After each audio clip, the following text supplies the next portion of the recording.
Kągi, sveiki visi, šioje pamokoje pasidarysime, kaip žaidėjau, tokį dalyką, kad kamera sekiotų žaidėją. Tai pradžiai mes tiesiog pasirinkime tokią kameros poziciją, kokią norime, kad jinai sektų mūsų žaidėją. Tai tarkim, tiesiog viskas, ką jums dabar reikia padaryti, tai pasislinkti kamerą taip, kaip jūs norite, kad atrodytų žaidime visas tas reikalas. Ir kai žaidėjas lakstys, jūs matysite tokį vaizdą. Tai aš noriu, kad maždaug, kai mano žaidėjas lakstys, kad kamera visada maždaug sektų tokioj vietoj mano žaidėją. Tai dabar, kaip matote, žaidėjas vis dar gali išlysti už ribų, bet dabar pasidarysime tokį skriptuką, kuris leis mums kamerai sekti žaidėją. Taigi, užduotis yra, kad kamera sektų žaidėją, todėl mes turime sukurti skriptą kamerai. Tai sukurkite naują skriptą savo scripts direktorijoje. Ir prieš tai išsisaugokite, dar nepamirškite išsisaugoti sceną, tai savo assets folderyje susikurkite naują folderį pavadinimu, tarkim, scenes. Ir į tą scenes dabar išsaugokite sceną, tai file, save scene. Ir pasirinkite assets, scenes ir pasivadinkite, tarkim, tą sceną numeris 1, scena 1. Ir dabar mūsų scenes direktorijoje turime tą savo išsaugotą sceną. Neištrinkite jos, kad neprarastumėte savo viso šito žaidimo.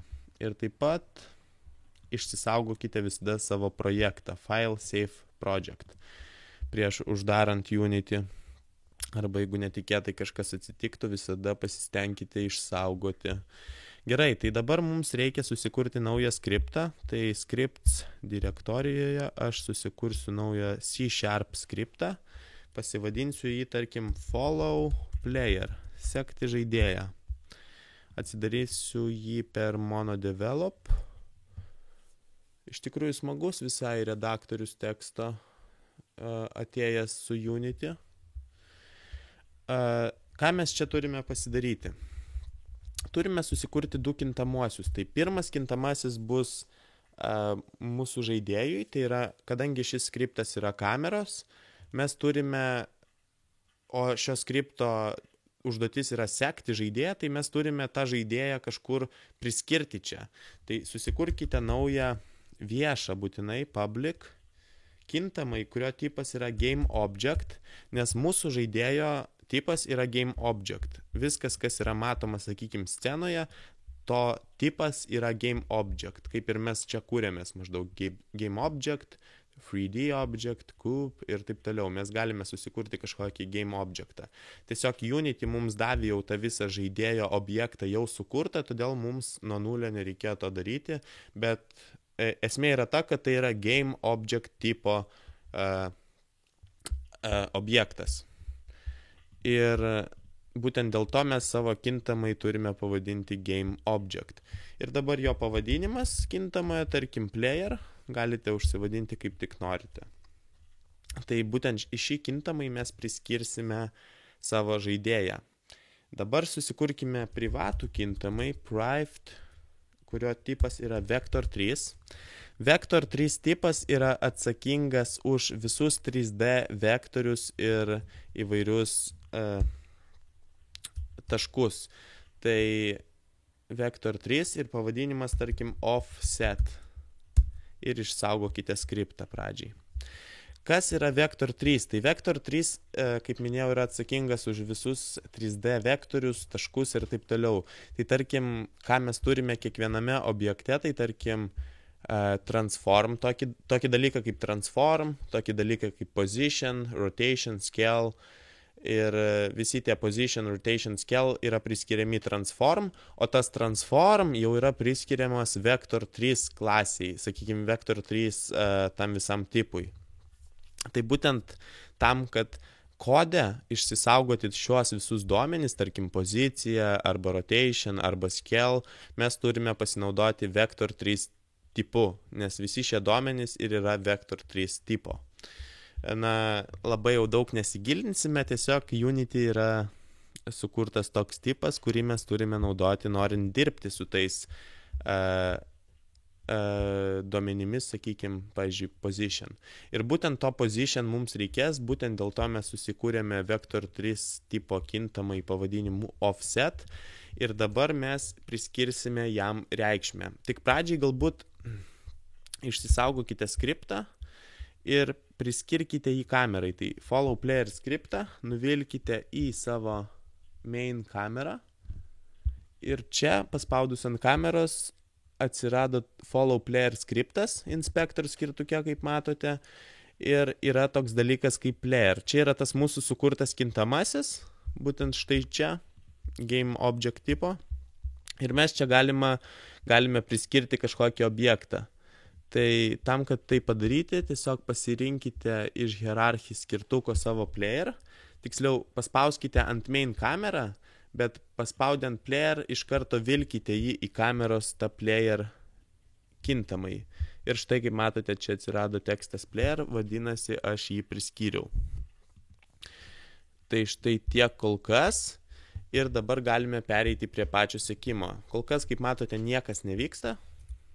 Tiesiog mes priskyrėme kamerai skriptą, praktiškai tuščią, ir išsaugojame mūsų žaidėją kaip kintamąjį tame skripte į player kintamąjį. Dabar galime pradėti. Ką mums reikia pasidaryti, tai išsisaugoti pradinius kameros duomenis, tai yra pradinę kameros poziciją. Kai pamokos pradžioje mes nusistatėme tą poziciją, kuri mus tenkintų, kai kamera seks žaidėją, tai yra, kai kamera seks žaidėją, atstumas nuo kameros tarp žaidėjo bus toks pats. Jūs pasirinkite, jūs pasislinkite tą kamerą, kaip jūs tik norite, arčiau, toliau ir panašiai. Ir tai bus atstumas, kuris bus visada toks pats, kai kamera seks jūsų žaidėją. Kamera nesikeis, nesisukios ir taip toliau, pradžiai. Ir tą atstumą mes turime išsaugoti į offset kintamai. Tai jeigu paspausite ant kameros, matysite transform, sakykime, objekte mes turime position objektą. Ir čia yra visa ta mūsų kameros pozicija, kurią mes norime išsaugoti į kintamai. Tai kameros pradinė pozicija bus saugoma offset kintamajame, tam mes jį ir sukūrėm. Ir vėlgi Vector3 tipas, kadangi saugosime tuos visus 3D dalykėlius kaip pozicija ir taip toliau. Offset bus lygu transform, iškart imkime transform, ir kieno transformą jis paims, taip liaudiškai kalbu jau, paims to, kam šis skriptas yra priskirtas. Tai follow player skriptas yra priskirtas mūsų kamerai, būtent todėl, kai mes čia rašome transform, jis paims mūsų kameros šitą transform reikalą, šitą transform objektą. Ir ką mes iš to transform objekto norime paimti, tai kaip jau minėjau, position, pozicija. Tada rašome tašką ir iš transform mes norime paimti position. Per tašką pasirašome position. Ir dabar į offset kintamai mes pasiėmėme kameros transform position. Kodėl kameros? Todėl, kad šis skriptas priklauso kamerai ir jis yra priskirtas kamerai. Nes mes tą skriptą persikeliam į savo kamerą ir štai, kaip matote, paspaudus ant main kamerą, mes turime priskirtą skriptą follow player. Tai jis kreipiasi į kameros transform, iš tai šitą objektą, ir mes čia paimam per tašką position. Vadinasi, jis iš transform ima šitą position, ir pasiema jo tos X, Y ir Z. Tai mes pradinę kameros poziciją išsaugojom start funkcijoje. Ką mes norime padaryti žaidimo eigoje, tai update funkcijoje mes norime pasidaryti, kad kai frame'ai atsinaujina, kad kamera pakeistų savo poziciją į kitokią, tai yra, kad sektų žaidėją. Tai dabar kameros pozicija, transform, position, bus lygu kam? Bus lygu žaidėjo pozicijai plus pradinė kameros pozicija. Offset. Pradinė kameros pozicija yra tam, kad išliktų kažkoks atstumas tarp žaidėjo ir kameros. Nes jeigu mes nedarytume, jeigu mes, sakykime, va čia kameros poziciją nustatytume į žaidėjo poziciją, viskas lyg ir būtų gerai, bet mes nematytume to žaidėjo, nes nebūtų jokio atstumo tarp kameros ir žaidėjo. Todėl mes turime pradinę kažkokią poziciją nusistatę iš pradžių, ką mes padarėm pamokos pradžioj. Ir mes norime kameros poziciją nustatyti į tokią, kokia bus žaidėjo pozicija, plus pradinė kameros pozicija, tas pradinis atstumas, sakykime. Ir tam mes turime išsisaugoti visą tai. Taigi, kameros transform position bus lygus žaidėjo, player, į kintamą į player mes išsisaugojome savo žaidėjo objektą, dėl to taip pat galime, kaip matote, mes turim tą player savo žaidėjo objektą, mes galime jo transform matyti ir position matyti, taip pat ir kode. Mes turime savo playerį, galime paimti jo transform ir iš jo paimti position. Ir čia dar ne viskas, mes turime pridėti offset, pradinę kameros poziciją, jau paaiškinau kodėl, tikiuosi viskas aišku. Jeigu kils kažkokių neaiškumų, būtinai paklauskite komentaruose. Taigi, kameros transform position bus lygus žaidėjo transform position plus pradinė dar kameros, sakykime, pozicija. Tai jis prie žaidėjo pozicijos pridės tą pradinę kameros poziciją. Todėl logiškai, jeigu pagalvosite, nauja kameros pozicija bus išlaikys atstumą tarp to žaidėjo. Tarkim, žaidėjas kažkur nukeliaus, nes mes nueisime su juo į šoną, sakykime.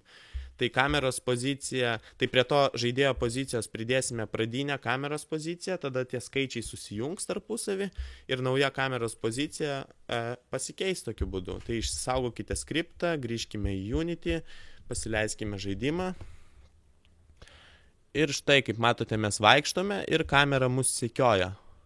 Ir kaip matote, nesikeičia, einam į priekį, tarkim, ir nesikeičia visai mūsų kameros pozicija, nes jis seka mūsų žaidėją ir išlaiko tą būtent offset, tai yra išlaiko tą pradinį atstumą.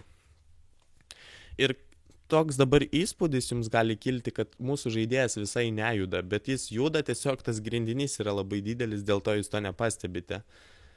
Ir aš galėčiau jį pamažinti, tą grindinį. Pavyzdžiui, padaryti jo skelą 10 ant 10, štai tokį mažesnį truputį laikinai. Ir štai, kaip matote, mūsų kamera sekioja mūsų žaidėją. Štai. Štai taip. Mes dar galime šokinėti, jeigu jūs nežinote. Štai tokį veikėją, sakykime, mums Unity sukūrė. Ir įkriskime kur nors. Ok. Tai pasidarėme, ką norėjome, gražinkime čia tą visą scale, 1000 ant 1000, X ir Z.